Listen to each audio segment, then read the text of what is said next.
Hi everyone! Welcome back to my channel. So here's another road trip with friends going to Fujairah. And we are about to visit a friend here, kaso nga lang, hindi namin siya agad napuntahan dahil nakaidlip.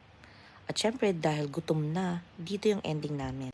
Isa sa magagandang restaurant ng Fujairah, The Waves Restaurant. At obviously, parang waves nga yung mga kurtina dyan sa taas. Kaya nakakaaliw tingnan. At ang place, napakaganda rin. Plus kasama mo pa yung mga magagandang kaibigan. That was why I'm so grateful of having them. Kasi hindi talaga nakakalimot yung mga yan. Lagi ako nadadaanan. And while waiting for orders, heto na nga at paikot-ikot lang kami, kanya-kanyang picture at video. Kasi naman, talagang nakakamangha. Imagine mo kapag winter dito, ang ganda talaga tumambay. And finally, eto na yung order.